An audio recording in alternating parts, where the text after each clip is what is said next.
Merry Christmas, everyone. I think I've got this set up correctly. I know there's a little bit of a lag, but if you guys can hear me fine, I've been fiddling around with streaming software all day, so, well, not all day, but for a good part of the day, so I wouldn't be surprised if there's audio issues. If the music is too loud, you should also say that, because I can't hear how loud the background music, but I kind of wanted some cozy Christmas music going on in the background. So let me know how that is in chat. I'm keeping an eye on chat here. I know there's a little bit of a delay, so let me know when you hear that. Basically, I'm assuming everything's right. I haven't heard anybody say anything. Hopefully you guys can hear me. But I wanted to just do a cozy stream here. Nothing too crazy.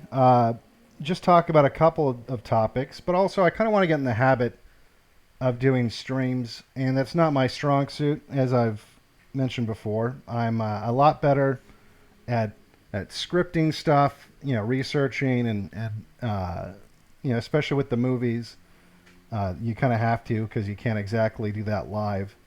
But I do want to get more into doing some streaming, especially on DLive, which I'm not streaming on right now. I was going to stream on DLive simultaneously with Restream, but the problem was there was just some technical issues, so I couldn't really get into that. So at any rate, so one of the things I wanted to talk about is why a lot of us are getting pushed onto platforms like DLive and BitChute, and I don't want to do the same old internet censorship thing, because I think that's it's been beaten to death. But there is one thing that I don't think a lot of people have thought about when it comes to the censorship. It's not so much, they want to keep truth. They want to keep truth away from the people. They want to censor, the facts and the opinions in the same way that they'd want to, pull a show off of the air, that sort of a thing. It's not like a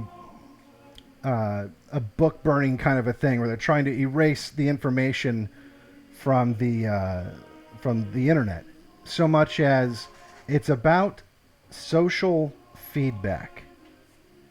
And what I mean by that is, especially on Christmas, when you're around your family. Hopefully, not all of us will be. I'm not going to be. I'm going to be out in the middle of the desert doing yard work and stuff. It's going to be pretty low key this Christmas, but and I'm assuming a lot of you guys are in at least a similar situation, which is why I decided to do this stream and actually contribute to this social feedback. But for those of you who are going to be around your family, you basically get real social feedback that replaces a lot of the social feedback that most people get from television shows, or maybe even from coworkers. But a lot of people, especially the middle class, the upper middle class, and even the lower classes, I would say, especially once you have a family and you get busy and you're taking care of your family and you're having to work, and when you're not working, you're doing stuff for your children. A lot of your social life gets dialed back significantly, and what replaces that, and in America at least, and probably in a lot of the West, unfortunately, is television. I noticed when I used to work an office job in DC. And I would work all day long. Maybe we'd go to happy hour or something like that. And I'd go home. And I would keep working. That's just what I did. But then I would come into the office the next morning, and everyone would be talking about the Game of Thrones episode, or the episode of Breaking Bad, or Better Call Saul, or whatever show it was that everybody was watching. And they would talk about it as if these were friends of theirs. These were people in their lives. Oh, did you see what, so-and-so said? Oh, that was crazy the way so-and-so did this. And that's because without communities, social feedback in our lives have been supplemented by what's on these television screens. I got fighting cats. If you heard that hissing sound, ignore it. That's my social feedback right now. Oh boy. Anyway, so what happens is, a lot of people wonder, why are there so many gay characters in television shows? Why is it that why is there such an overrepresentation of all these woke characters in television shows? And it's because whether they know it, whether it's part of some plan or not, it doesn't really matter. That is the social feedback that most people have in their lives. That's how you judge, that's how you gauge what's normal. And let me give you an example. When I first moved to the East Coast, and I think I talked about this on Endeavor's stream. I did a stream with Endeavor. You can go check out his YouTube channel. I think there's a link to the video in the community tab on my channel. But when I first moved to DC, I moved there from the Southwest, and it was pretty laid back. And I had a design job. And design jobs are even more laid back. And I had just arrived. I drove all the way across the continent in a U-Haul truck, towing my car, thousands of miles. I only stopped a couple times to sleep. It was a little intense. And I had to start work. I think I got there on a Thursday. I had to sign papers on a Friday, and then I had to be at work the following Monday. So I had no idea. I had never been to the East Coast. I had never been to DC. I'd never really even been to like a really big city, a metropolis. I mean, when I was a kid, I think I went to San Francisco a couple times, and I'd been to some of the cities in the West, like LA and stuff like that, but not really, never was really immersed in it. I was always a tourist. And so I had to get on the metro, I had to figure all that out. And I get on the metro, excuse me, to go sign these papers, because at the time it was a temp agency that had hired me, and it was going to be temp to permanent. But so I had to go sign the papers with the temp agency before I could start work with the government contractor on Monday. And I'm riding on the metro, and I'm wearing shorts and just like a t-shirt and flip-flops, because a design job on the West Coast and in the Southwest, that would be completely appropriate attire. Okay? And I get on the metro, and I immediately feel really underdressed, because everyone on the train was wearing a wool suit. Everyone. And I felt really out of place. I felt like a tourist. And then I got to the office building where I was going to sign all the papers, make it official. And again, I kind of felt like a homeless person that had walked off came in from the streets, because everyone at this office, they were all wearing suits. And they were kind of looking at me funny. And they didn't say anything, but they didn't have to. And as soon as I finished signing those papers, I went out and bought me a suit. Because the social feedback I was getting just in that short period of time is like, wow, okay, apparently the norm here is that everyone wears suits. So apply that to other parts of your life. If you move, everyone wants to fit in. Whether you think you don't, if I'm a rebel or whatever, it doesn't matter. Everyone wants to, no one wants to stick out. And certainly in terms of social hierarchy, if you think it's something that's going to make you lower than everybody else, like in this case, wearing t-shirt and shorts and flip-flops versus a suit, made me look lower in the social hierarchy. So there was definitely pressure there, social feedback and pressure telling me, in order for me to fit in order for me to be successful in this social hierarchy, I need to wear a suit, apparently. And I did. I wore a suit. If I had not worn a suit, I don't know how long I would have lasted at that job if I showed up in shorts and flip-flops that first day. So the problem is, this has been replaced in our society by what's on our screens, because a lot of people don't have any social interaction. I mean, I lived in my apartment in DC. I mean, I moved around a couple times, but I lived at any given apartment, for at least a year or two. I didn't know any of my neighbors. I actively avoided my neighbors. I didn't want to know these people, and they avoided me. If you had to get into the elevator, and I think I was like on the 9th floor, so I had to get on the elevator a lot, and sometimes you had to share it. It was just a lot of awkward, everyone just standing, staring straight ahead, no one talking to each other. And that's because, obviously that's a result of multiculturalism. It's not a situation now. We don't live in communities now. We just live in geographic areas. So without any kind of I guess measuring stick for what's normal, that gets supplemented through the movies you watch, the music you listen to, and the television that you watch. And so if you're a guy that goes into work for 8 to 10 hours a day, plus your commute, you get home, you might even just be too tired to socialize. You put on the TV and you are getting social feedback from this glowing screen telling you that about 25% or more of the population is gay. And in fact, Gallup did a poll where they asked millennials specifically to estimate the number of gay people in America, in the population. And they vastly overestimated it. I forget the exact number, but I think they pegged it at around 28% or something like that. And the real number is like 1 or 2%. And that's because that's the social feedback that they're getting. So the reason I'm talking about all of this is now that we're here at Christmas time and we're hopefully able to be around our families, not only is it a time to receive social feedback, but it's also, a lot of people say, oh, don't talk about politics around the holidays. And, I don't think that should be a blanket rule. It certainly doesn't need to be, you don't need to upset the harmony of the situation. You don't want to destroy Christmas talking, only about politics. But now is also a time for you to transmit social feedback to your friends and family. For you to be a part of how they're gauging what is normal.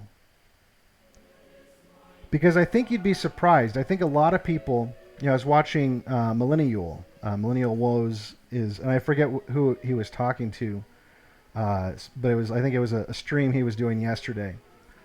And they were talking about how, he would be in a public place, like in a bar, and you'd kind of test the waters. You'd say something like, "Yeah, well, I kind of miss when everyone spoke English." And then if they didn't push back on that, you'd push a little further. You'd be like, "Oh, it's probably because of all these immigrants." It's kind of like, I don't know if you've ever been a pot smoker.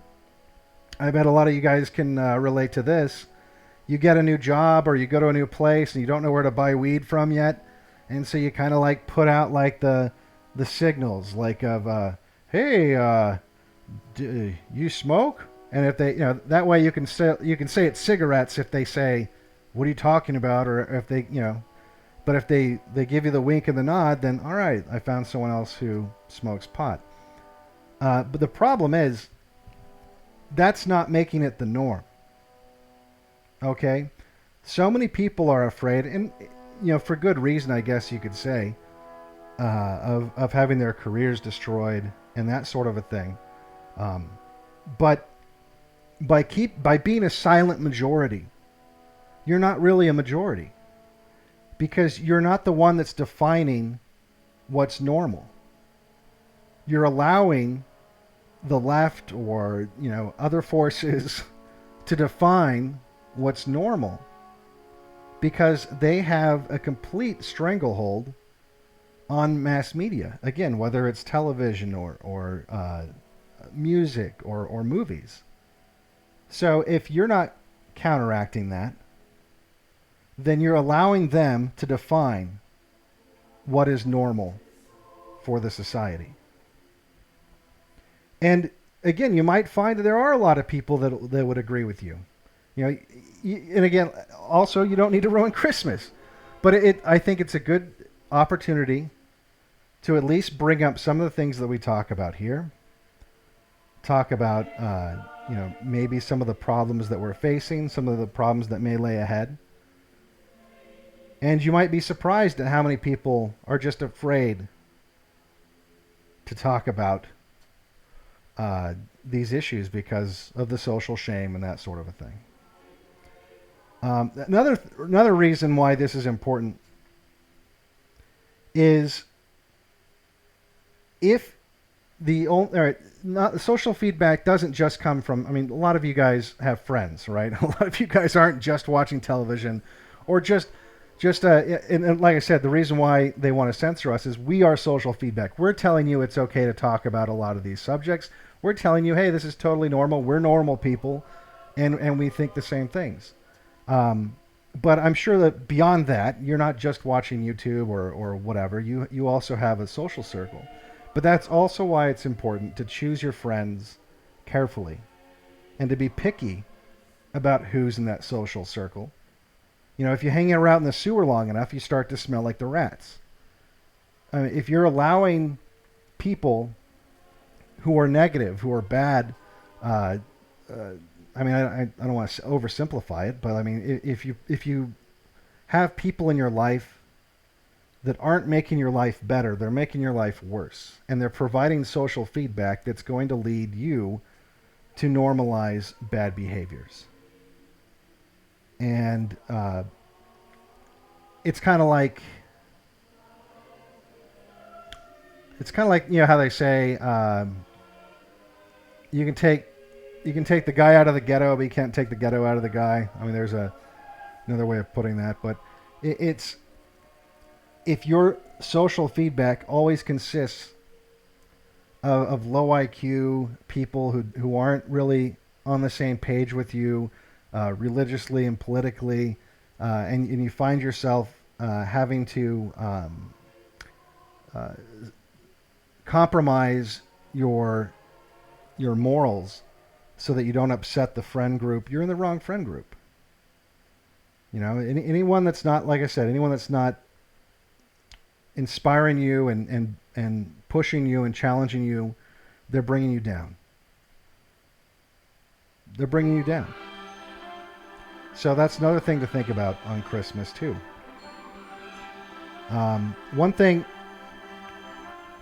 Another thing I wanted to talk about. See, this is why I like to write. This is why I like to write what I do, as opposed to just rambling into a microphone. Because it allows me to focus my thoughts. But I wanted to read a story because one of the things that has been lost, and this has a lot to do with the social feedback, but it also I think might not be the right term for it. I think, and this also applies to why they want to censor people like us on the internet. There's another form of social feedback, but I think a better term would be transmission of culture. Okay? Because that's another thing that the media is doing. Is if you just take someone from another country, for example, and just plop them into America, they don't have the same traditions that your family has. You know, they come with their own traditions, their own life experiences, and how could they ever assimilate to what you think is normal, to what you find traditional, what you find as part of the American experience or the culture of the West, if none of our mass media does that? So in other words, not only are these screens and these songs put out by the music industry and the film industry and you know, and television executives in L.A. and New York, not only are they defining for you the social feedback of what's normal, they're also informing these new immigrants, legal and otherwise, that come into the country as to what it means to be American. So if you're like an Indian, for example, that comes here on a visa and starts working in Silicon Valley, you don't have American parents. I mean, a lot of us had boomer parents that pretty much checked out mentally, so, you know, you know, one and the same, right? But you know what I'm saying? You don't have that American experience, and so you have to rely on what the media that you're surrounded by is telling you what it's like to be an American, what it means to be an American, what it means to be in Western civilization. And what they're being told is that, you know, it is everything that's on their screens, everything that's in the music. That's the culture they're partaking of. So that's another reason why it's important for us to speak out, because nothing else is transmitting the culture. And without us transmitting the culture, there's no institution that's doing this anymore. And that's another reason why we need to take over the institutions. We'll get into that some other time. But transmission of culture, it's really up to us, and it really starts with you and your family. That's why it's really important to have traditions. You know, every Christmas, my mom did pretty much the exact same thing every year. Well, first she would decorate the entire house with a crazy person amount of nutcrackers. Like, she was really into nutcrackers, like really like a crazy person into nutcrackers. And so, I mean, there was like a couple 6-foot tall nutcrackers. I don't even know where they would put them the rest of the year. But she would just haul out these nutcrackers, all the shelves. By the way, that was scary as hell when you came home late at night. When I was a teenager, coming home late at night under the influence of various chemicals, and just looking at all these creepy nutcracker faces staring at me as I went to my bedroom. But anyway, you know, she would do the nutcracker thing. We would decorate the tree together as a family. But more importantly, we would also read the Bible, the story of Jesus' birth, together as a family. We would take turns reading different verses. And as much as I really didn't like that, and because most kids aren't going to like that, you know, they're just not. I'm so glad we did it. And it's one of the memories it's imprinting. It's never going to leave my mind. And then we would also watch it was the Snoopy one, the Peanuts Christmas one, because it actually it's one of the few, and I haven't seen it in a long time, so I don't want to say I recommend it because I haven't seen it in several years. But from what I understand, it's one of the few mainstream Christmas specials that actually even mentions Jesus. And it's very, at least from my memory, I could be totally wrong, is very pro-Christian compared to other mainstream Christmas specials. So we would watch that together as a family. There was also some other video. I don't know where she got it. I feel like it was produced by a church because the production value wasn't exactly top notch, but it was the story of Jesus' birth. And then we would, that night, Christmas Eve night, we'd get in the car, we'd drive around, we'd look at all the Christmas lights around town. We'd come home, we were allowed to open one present, and then we'd go to bed. And of course, the next morning we had Christmas morning. My mom would be cooking the whole time. But she was transmitting a culture. And it's very important for parents to do this. It's something that, I kind of feel bad because this year I don't even have a tree. I don't even have a Christmas tree. I've got a Christmas cactus. And I guess you could, I did put up lights. I don't know who's going to see them because I'm kind of in the middle of nowhere. But I did at least put up lights. But it's very important to to preserve these traditions because no one's going to do it. Mainstream media is not going to do it, and you can't outsource the preservation of Western civilization to people who aren't a part of Western civilization, who are essentially there specifically to subvert Western civilization. So that's what I want to talk about. I want to talk about one more thing. I know this is a little rambling, but it is what it is. It's a cozy Christmas stream.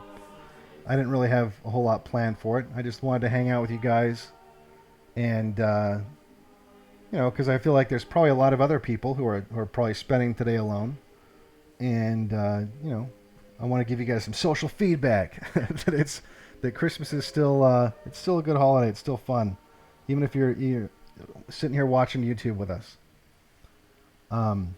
There is a Christmas story I was going to read. I'm kind of on the fence about this. I might have to ask you guys if you want to hear it. It's a Charles Dickens short story about Christmas. It's kind of bittersweet. It's kind of Old Englishy too. I like it. It's not a super long read. It's kind of a long read though. But we'll talk about that here in a second. One more thing I wanted to talk about is, I don't know if you guys saw the Styx and E. Michael Jones debate about banning porn. And it was really frustrating because there was a couple things I wanted to ask Styx. And I honestly, I had no idea that he was still like a 2013 libertarian. Like, he literally sounds exactly like the libertarian propaganda that I used to make. Like word for word, I mean, I almost want to send him a fedora. Well, who, the whole argument, like, oh, you want government to do it? Government's bad. But specifically what I wanted to talk to him about, because he mentioned in the debate that, oh, I don't mind arguing tough issues, that's why we have to go on DLive instead of YouTube, because it's a little edgy. And it's like, why do you think you have to be on DLive? Is that government that's forcing you on DLive? Of course it's not. And I tweeted out the other day, I wonder how libertarians feel about government learning from the private sector's example and just outsourcing tech censorship to foreign workers in Silicon Valley to get around the rules. Because that's what's happening right now. Government knows that they can't censor. Government has to obey the First Amendment. I mean, obviously, government doesn't seem to be obeying all the rules at all right now. But at least for right now, they're not putting people in jail. And corporations, oligarchs, because we live in an oligarchy, we don't live in a free society anymore. It's 100% an oligarchy. Oligarchs don't have to follow any rules. Oligarchs can make up their own rules. And that's the one thing that libertarians, I would think, would be noticing by now, is that it's that ideology, the private company argument, that has led to where we are today. Do you think that we'd be having as many wars that we're having if there weren't private companies getting rich off of the wars? And also, by the way, it's not, that's the other problem, is libertarians will focus just on the profits. They'll say, well, if it didn't make money, they wouldn't do it. And that's bullshit. That's 100% bullshit. You don't think YouTube was making money off of just, for example, Owen Benjamin, for example, he was bringing in something crazy on Super Chats, like 30,000 a month or something like that. Like, it was a lot. And they obviously, that's a drop in the barrel for YouTube. But it's not, it wasn't a decision based on money. It was making the money. He was actually quite frankly, probably one of the few YouTubers that was an actual profitable YouTuber for YouTube. YouTube loses money left and right. But this was probably one of the few instances where they were making money, and they shut it off. And speaking of which, how does he get funding now? Because he also got kicked off of PayPal, which is another private company. So how does he get money now? Using the government. He uses the United States Postal Service to get super chats. Because the United States Postal Service can't just not deliver your mail because they don't like what you say. Now, FedEx could. I mean, they haven't done anything like this yet, but I mean, I wouldn't be surprised if down the road companies like FedEx and UPS, for example, just, deplatform you from receiving packages. So that's the real danger we're in right now, is the government is outsourcing all of these things that they can't do because of the First Amendment, because of the Constitution. They're outsourcing it to foreign workers in Silicon Valley. I mean, what's more libertarian than that? And we're getting to a situation where not only will they be able to say, okay, you can't make money on our platforms, you can't even post your videos on our platforms, but you can't use credit cards. And we are now, because of the free market nature of our society, it's almost, imagine how many times you've paid for things in cash just in the last month.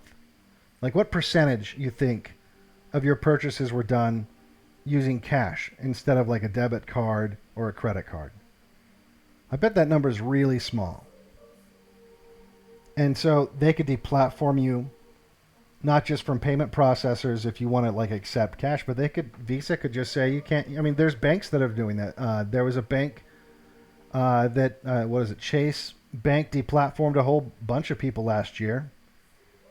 Even people that you wouldn't expect, like Joe Biggs. Like, what's Joe Biggs saying that's so controversial that Chase Bank had to deplatform him? And then you could have Amazon essentially destroying all the mom and pop stores that you would normally go buy your goods at, and now everyone's just buying stuff online.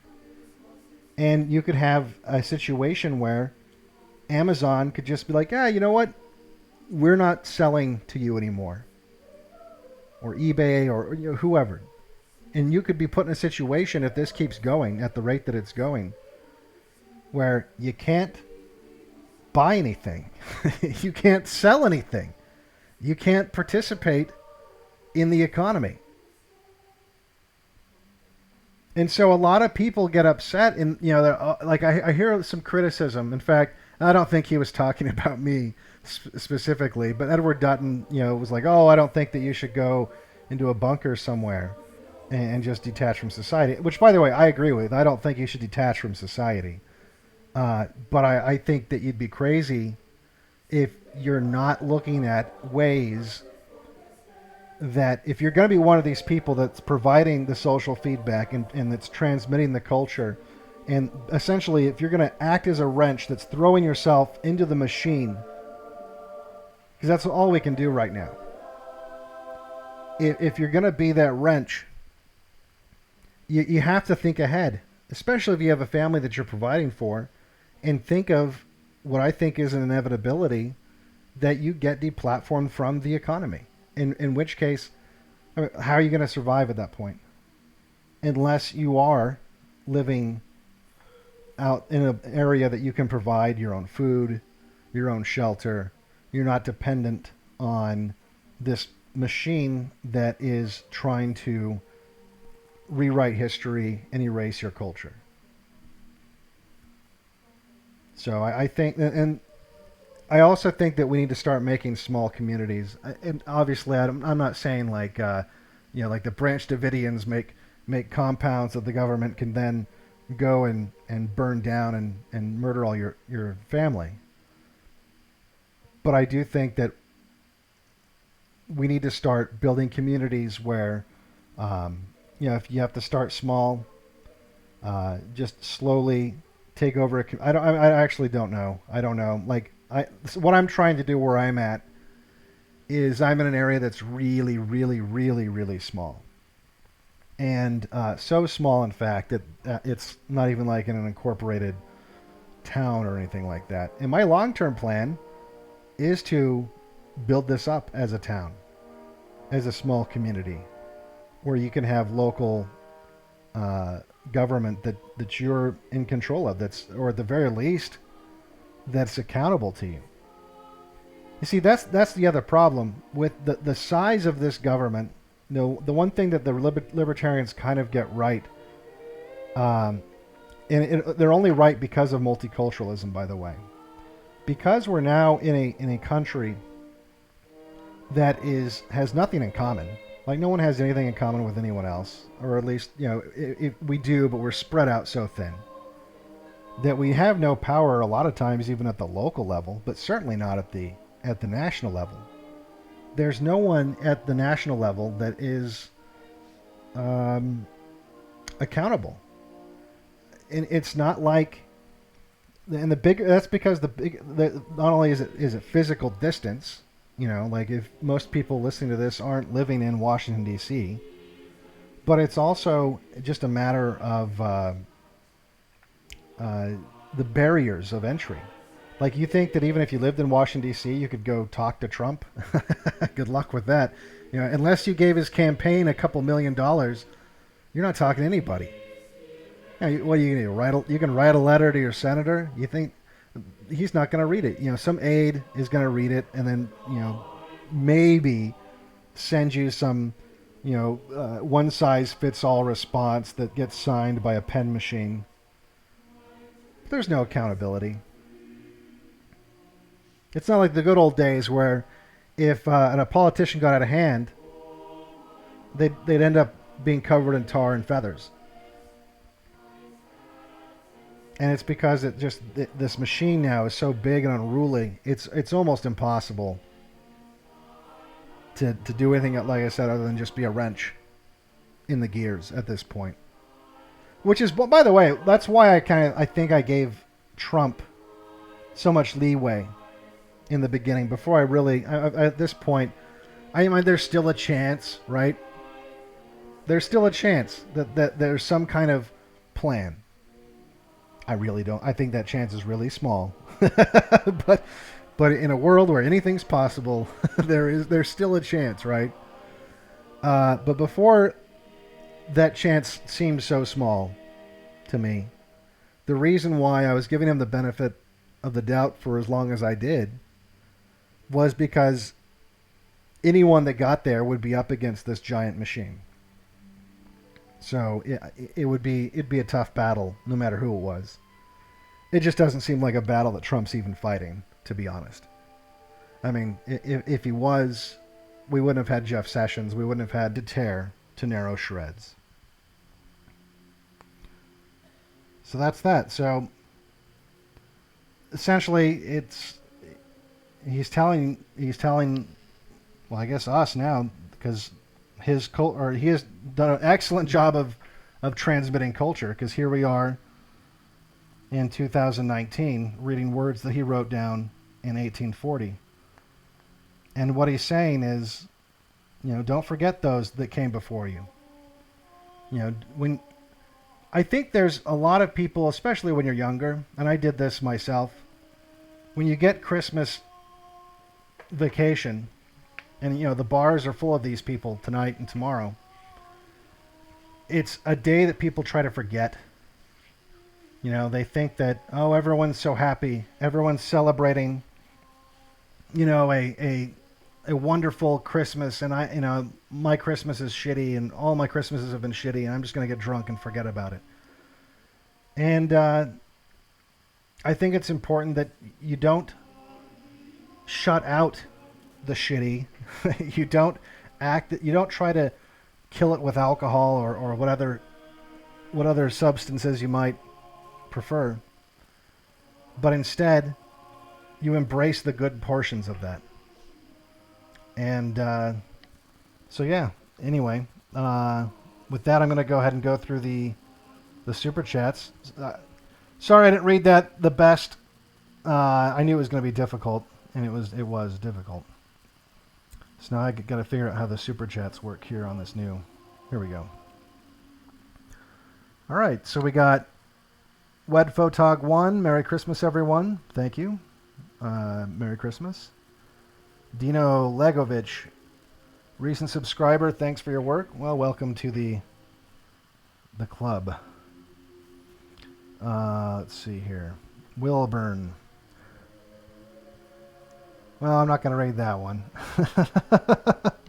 It's someone that has a problem with Owen. Look, you know, Owen's one of my friends, and you know, I don't understand. It's like people want to start drama a lot, and they think that they're. Think about your group of friends, okay? Are there any of your friends where you have the exact same mind on everything? I mean, of course not.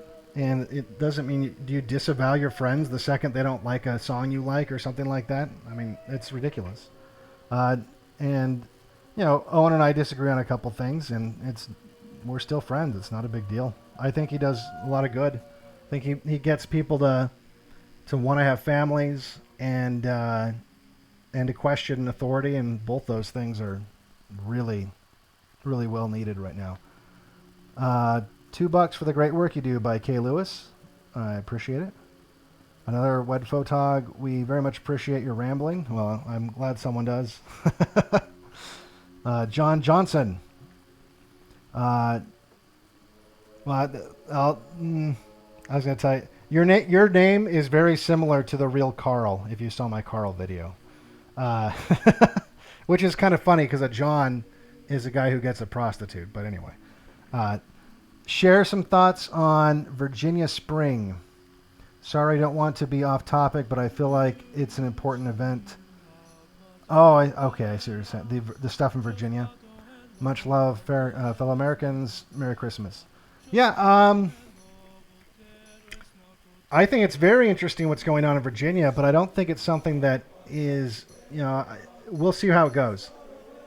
Because I understand it, like why people are excited about it, and it's probably the closest we've come to anything like that, maybe in the last 50 years even. But I wouldn't be surprised if nothing really happens. You got to one of the reasons why I think it's interesting, and I don't want to say exciting, but you know, is its proximity to other places. You know, if you know where Virginia is and the things around it. If things kicked off there, it would be a little squirrely. Okay. Daniel Bull. I can send you money. It's a Christmas miracle. Yeah. Well, I appreciate it. Slamfire 9000. No message. Farmmaster Flex. Hanging a gingerbread man. Hanging. Oh, yep. Phantom Charger. No message. Appreciate it though. Swayed off the cuff. Merry Christmas, BlackPilled. Merry Christmas to you. Chris Hughes, thank you for doing the stream. No problem. Hopefully, like I said, hopefully you guys are, you know, this is live. We're hanging out on the information superhighway, man. Hanging out on the side of the road with a virtual burn barrel, burning copies of pornography, we'll say. Tor, great live stream for Christmas. Keep the tradition alive. Yeah, I think, you know, this might become a thing. You know, let's see. Maybe I'll start doing. I'm going to be on JF's. He's doing a Christmas stream. It's not letting me scroll down to the next one. I can see there's another one. Why won't it let me do that? I think it's someone who just put it, so I'm going to scroll up in chat and see if maybe it'll pop up. There it is. Yep. Matt B. Merry Christmas, Devin. Your work has left a big impact on me, and I appreciate everything you do. All the best to you and yours. Yeah. Well, thank you. Merry Christmas to you. And all right, well, I think that's everything. If I, hopefully I didn't miss anyone. I'm going to switch back and forth on viewer activity, and it's still not letting me scroll down, but I think we're good. But yeah, Merry Christmas, everybody. I am going to be on JF's Christmas stream. I'm also going to be on Millennial, I think, on Saturday. And I'm probably going to do a D-Live stream that's a little more structured than this. I'll probably have like a topic, something I don't know what it's going to be yet. But I want to get in the habit of doing streams, and I want to get in the habit of doing it on D-Live, because I have no idea how any of that stuff works, like the lemons and all that garbage. So if you haven't already, make sure you go and subscribe on D-Live, and make sure you subscribe on BitChute if you haven't already. I've got a BitChute exclusive video that's about Christmas songs that might be something actually that you could, obviously don't start any fights on Christmas, but maybe if you think your family is ready to hear something like that, it might be a good conversation piece, if you will. At least start talking about why is it that there's another culture that's defining one of the most important holidays to our culture. It just seems a little bit weird. It's not as if Muslims are defining what Hanukkah means for Jews. So why would you have, something like what we've got going on? Because it's not just the music, it's also the movies. I think you guys understand that.